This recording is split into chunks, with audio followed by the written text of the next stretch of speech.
अस्सलाम वालेकुम। मैं मोहम्मद हाशिम इस वक्त पूना से आपके सामने बात कर रहा हूँ।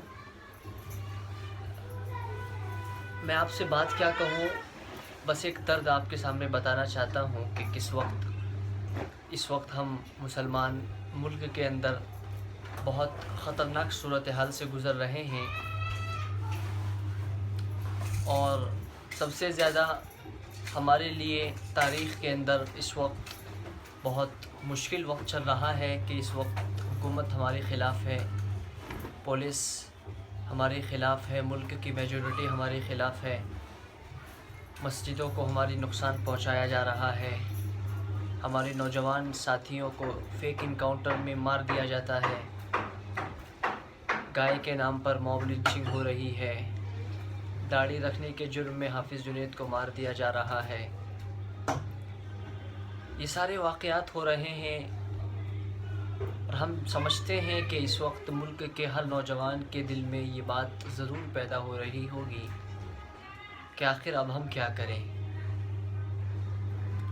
इस वक्त हर नौजवान, हर मुसलमान परेशान है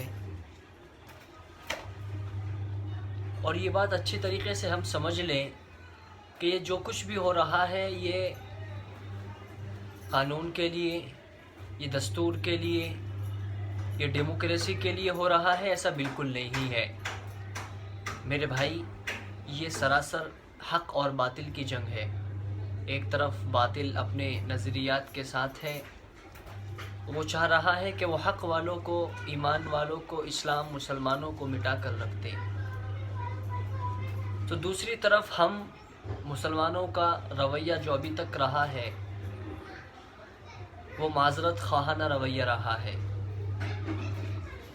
वो ये चाहते हैं कि हम लड़ाई लड़ेंगे कानून की, दस्तूर की। वो ये चाहते हैं कि हम लड़ाई लड़ेंगे हुकूक को बचाने के लिए। तो ये बात इस वक्त तो बेहतर नहीं होगी, क्योंकि आप अगर बारीक निगाहों से और बेहतरीन अंदाज में सोच समझकर इस बात को देखेंगे तो पता चल जाएगा कि इसका पूरा का पूरा ताल्लुक़ मज़हब से है, इसका पूरा का पूरा ताल्लुक़ दीन से है। जब तक हम मुसलमान बन के रहेंगे सारी दुनिया हमारी मुखालिफत करेगी। जब तक हम ईमान और अल्लाह पर यकीन रखेंगे, कलीमे तौहीद को पढ़ते रहेंगे, दुनिया हमारे ख़िलाफ़ रहेगी।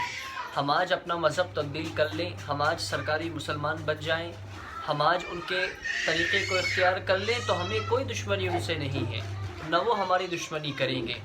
तो पता ये चला कि उनकी सरासर दुश्मनी वो हमारे मज़हब से है, हमारे दीन से है।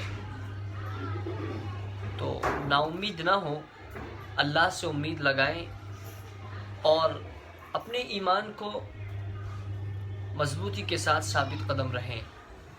ये न समझें कि ताकत, हुकूमत, पुलिस, मेजॉरिटी सब उनके पास है तो हम हार जाएंगे। नहीं, बल्कि कामयाबी और नाकामी का दारो मदार तो इस बात पर है कि अल्लाह हमारे साथ है। अगर हम अनअपोलोजेटिक रवैया रखते हैं, अगर हम हिम्मत और ताकत के साथ अपना मौक़िफ़ पेश करते हैं तो हम कामयाब होंगे। नाउम्मीद ना हो।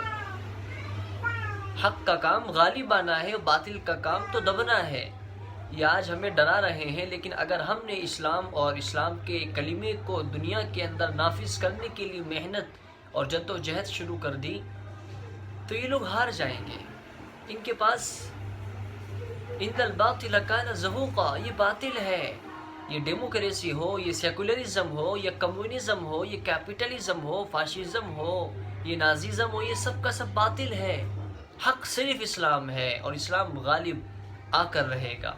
आप लोग मायूस ना हो, हालात का सही से तज्ज़िया भी करते रहें, सही तरीक़े से गौर व फ़िक्र भी करते रहें, एक मनसूबाबंदी के साथ प्लानिंग भी करते रहें और भरपूर ताकत और हिम्मत के साथ, भरपूर हौसलों के साथ अपने इरादों को और अपनी ज़िंदगी को इस बात का सबूत दें कि हम मुसलमान हैं, हम किसी के सामने नहीं झुकते। हम अगर झुकते हैं, हम अगर डरते हैं तो सिर्फ़ अल्लाह से डरते हैं। यही बात थी आप तक पहुंचाने की। آپ تمام کو میرا محبت بھرا سلام ہو، آپ تمام کی ہمت و جرأت کو میرا سلام ہو۔ ہم اپنی دعاؤں میں کشمیری مسلمان بھائیوں کو یاد رکھیں، ہم اپنی دعاؤں میں ان نوجوان ساتھیوں کو یاد رکھیں جنہیں جیل میں ڈال دیا گیا، ہم شرجیل امام کو یاد رکھیں، خالد سیفی کو یاد رکھیں، آصف تنہا جیسے ہزاروں نوجوان جنہیں بے گناہ جیل میں ڈال رکھا ہے اس حکومت نے، ان کے لیے دعائیں بھی کرتے رہیں۔ یقیناً اللہ ہماری مدد فرمائے گا اور ہم تمام مل کر ایک نئے ملک کی تعمیر رکھ سکتے ہیں کہ جس کے اندر انصاف بھی ہوگا، جس کے اندر محبت بھی ہوگی، اور جہاں پر صرف ایک ایسا قانون ہوگا کہ جس قانون سے کسی کو بھی کوئی تکلیف نہ پہنچے گی۔ السلام علیکم۔